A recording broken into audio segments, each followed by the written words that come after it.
thought she was their babysitter. Your babysitter. But she was a lot more.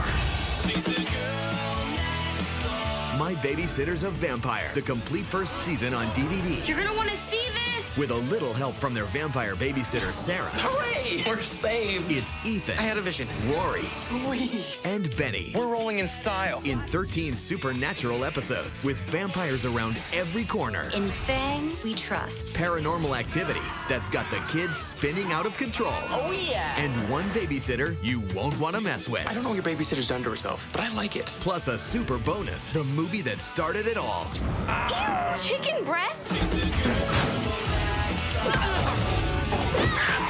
My Babysitter's a Vampire, the complete first season. Look for it on DVD. I think I'm gonna go grab a bite.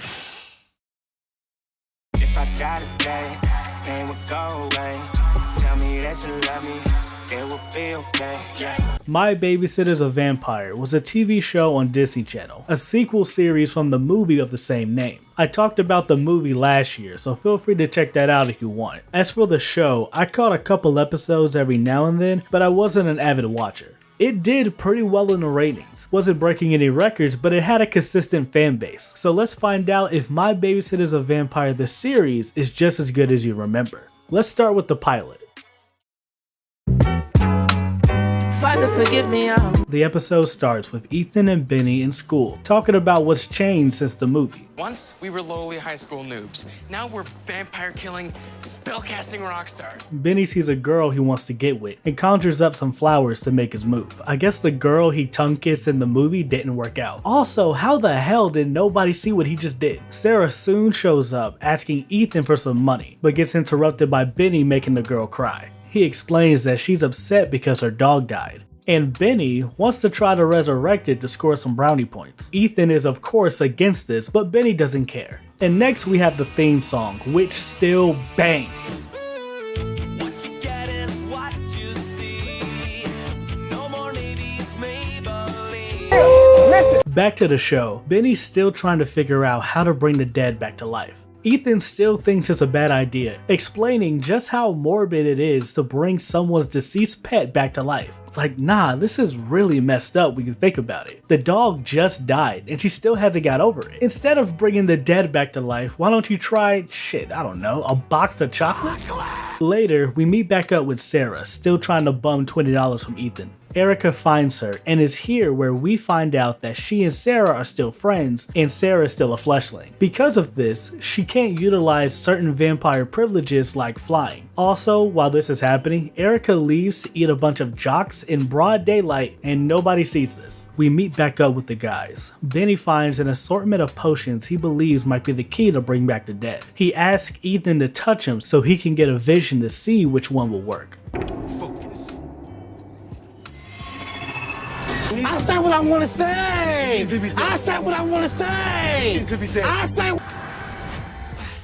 I like how we see them actively using their abilities. They still use them for dumb stuff, but still, I like the progression. Out of nowhere, Rory shows up being stupid. Ethan wants to make sure that Benny doesn't do anything stupid, so Rory offers to help and takes him to him. That night, Benny uses the potion on the dead dog, and it works. But instead of giving it to his crush that night, he waited until school the next morning. But then turns out the dog they brought back from the dead is evil. Because of course it is. They still bring it to school to give to her. And to nobody's surprise, the dog goes completely apeshit.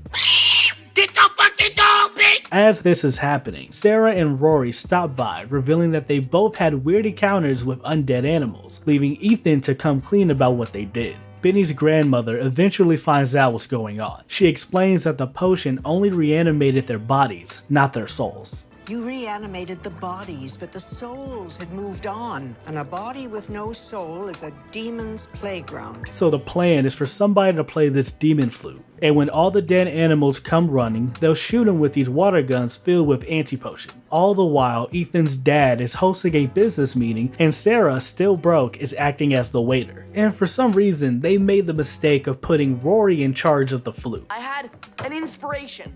Why shred my primo lips when I could just record the tune and play it back on a loop? So where's the player? I landed on the roof to look for you guys, and then there was this psycho squirrel, and I kind of dropped it down the chimney. So now they got every dead pet in the neighborhood raising hell in their house. They got rats and raccoons and shit. Ethan beats the dog like it stole something. Then he gets jumped by that turtle from Gumball. The next day, everything is normal. All the dead pets are dead again, and the girl Benny was trying to get with will never speak to him again and will require many years of therapy. And the episode ends with Sarah getting a car and they all drive off.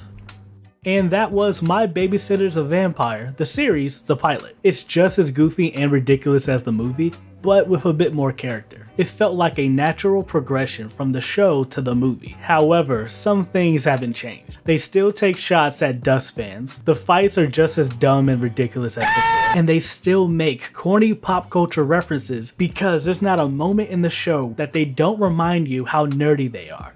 If Harry Potter were here, he'd smack you around. A huge, awesome robot. All he'd have to do is yank on the warp engine nacelle. Did Spock give up when he watched Vulcan sucked out of existence? Dude, the Hulk would turn pink before she talked to you. Green Lantern green? Transform and roll out, Dumblebee. Okay, Kirk and Spock. A robot in disguise. He'd just show up as a harmless truck. In space? Isn't this kind of like letting Magneto join the X-Men? Apparently, there's an uncensored version of the movie and the show. From what I understand, there's an original Canadian version and an edited American version. The biggest difference is that in the Canadian version, they actually drink the blood. Besides that, they're just a bunch of cutout jokes and references. Though I will say some of the jokes were a bit risque for Disney Channel. I can kind of see why they cut them out.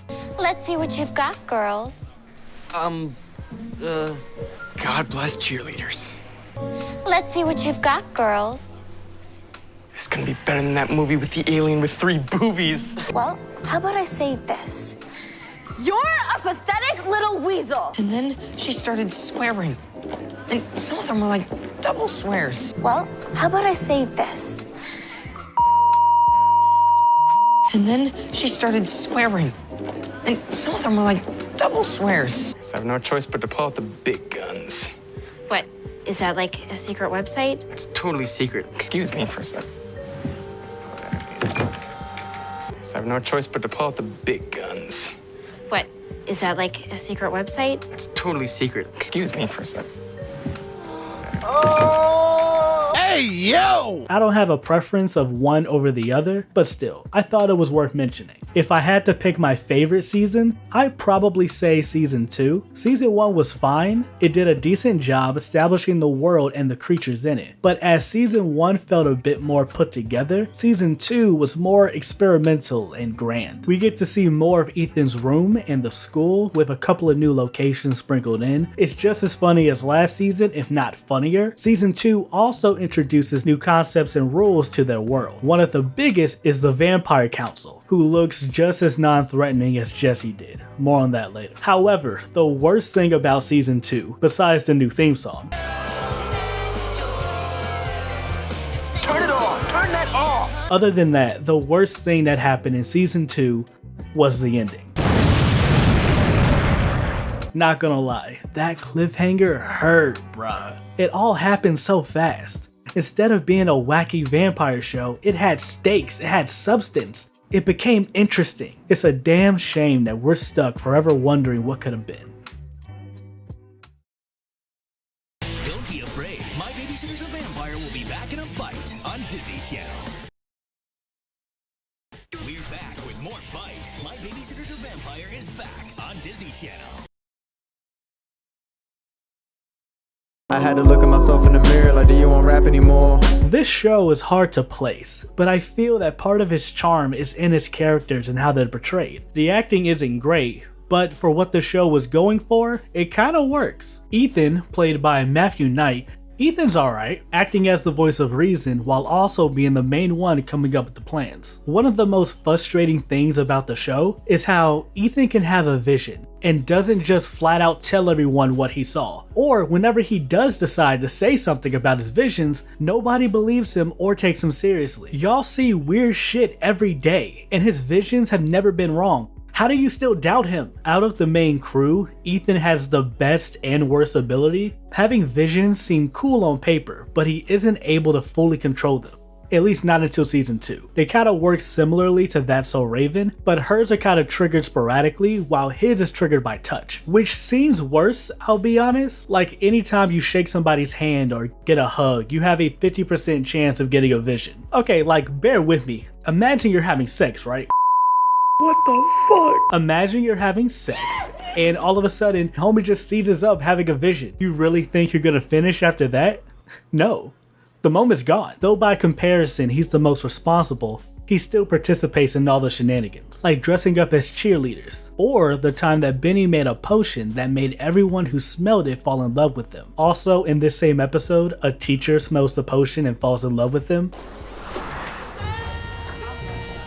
Nasty bitch. His relationship with Sarah wasn't that interesting, at least not until the end of season 1. It was kinda hard to read at times. We all knew Ethan liked her, but Sarah would barely give this nigga the time of day some episodes. But that may have been intentional. Ethan and Sarah are the only ones who just want to be normal. Not only because living with a bunch of vampires running around ain't it, but also if they were to ever actually date, she's still an undead vampire. Overall, I thought Ethan was fine. Solid character. Benny, played by Atticus Mitchell, at first, I never cared for him, especially in the movie. But in the show, he kinda grew on me. Homie is still dumb and horny for attention, but he's also pretty damn funny. Time you and I got our hands dirty. Good thing I brought hand sanitizer. You should just go out there and... And do what? Get roughed up by yourself? Say hola to El Merlo Loco. Well, why don't you go out there and touch Hoodie McFire hands and get a vision? Wow. You guys look hot. It's a shame we're gonna have to destroy you. Bitch! Season 1 got my attention, but season 2 made me a fan. He's so much more useful in season 2. He's no longer just screaming and running around. He's putting in work. He's still hella goofy, but he's also way more knowledgeable about magic and spells. When Ethan got stuck in the mirror, he was the first one to figure out what's causing it and how to stop it. Dude, I'm on it. Sarah, you have to touch the mirror. Ethan needs a supernatural connection. His banter with the rest of the cast makes the show for me. He had great chemistry with everyone. His dynamic with Ethan is probably the best. Their friendship felt very genuine. He could be a dick to him, especially when it comes to Sarah, but he always got the homies back. Yeah, Benny was a fun character. Sarah, played by Vanessa Morgan. Sarah is an interesting character in a sense that I'm not sure if I like her or not. On the surface, she's just a teenage fleshling, and if she's not calling the guys dorks or complaining about being hungry or some shit, she's kinda boring. Not even her fights make up for it. However, towards the end of season 1, they give more depth to her character. They take a moment to address how she's been coping with being a vampire, diving into what it means to be stuck as a teenager for the rest of your life. You guys are gonna grow up, get a job, get married, have kids. I'm gonna be 17 forever. Undead is the perfect word for me. Not dead, but not really living. It kinda hits hard when you remember that she never wanted to be a vampire in the first place. It also made her choice in the season 1 finale more compelling, becoming a full vampire to save Ethan. But then they switch it up in season 2, where she's a bit more snarky and mean. They blame it on her being a full vampire, but it's a little too inconsistent for my taste. Also, Vanessa might be the worst actress of the 3. She isn't terrible, but she doesn't bring it like the other 2. Her delivery is kinda stale. But yeah, overall, Sarah was an okay character. Given more time, I could've grew to like her more. As for the rest, they're kinda the same. The parents are just as non-existent as before. Jane is kinda just there. Erica is still a huge Dust fan. She's a bit more friendly towards Ethan and Benny. She even helps out on some of their missions. Rory is damn near the same, albeit a bit more tolerable and kinda funny. And he also helps out when he can, but usually it's just him doing his own thing. Overall, the acting wasn't the best, but it was still fun and entertaining. Don't be afraid. My Babysitter's a Vampire will be back in a bite on Disney Channel. We're back with more Bite. My Babysitter's a Vampire is back on Disney Channel.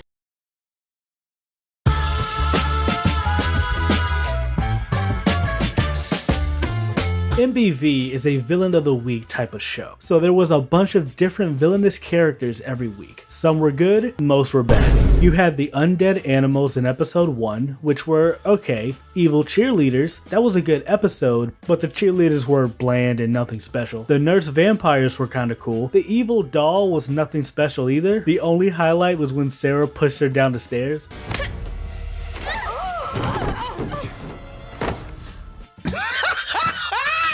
The evil tree, boring. Possessed Sarah, boring. Evil black ghost. Why she have to be black? He was okay. He was funny. Same thing with Doug the Vampire Hunter. He was pretty good too. Season 2 villains were a bit more interesting, but still not much better. Like, what the hell was the evil car? The evil mirror was a bitter understudy. A robot dentist is just stupid. They do another evil Sarah. Lucia was one of the few competent villains in the show. Her plan low-key could have worked. The evil Girl Scouts, again, nothing special. And then there's Jesse. Yep, Jesse returns. Twice, actually. Jesse is still not scary or intimidating, though he was fun to have around. He was more of a snarky asshole to go around. He had some standout moments. He beats the brakes off of Benny and Ethan.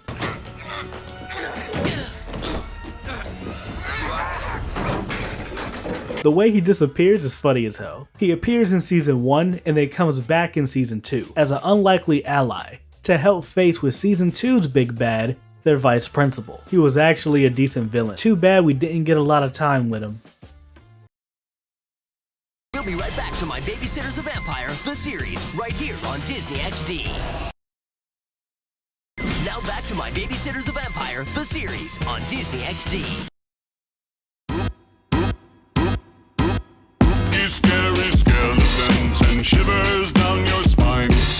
My Babysitter's a Vampire is better than I remember. The characters are fun, the writing isn't too bad, give or take some corny bits. But I see why people rock with it. Given enough time, it could have been another 4-season classic. But unfortunately, it was never given the chance. September 18th, 2013, MBV would be canceled. I'm genuinely surprised Disney Channel hasn't brought this show back, or at least made their own version as like a soft reboot. It's been teased before, but it's been long enough.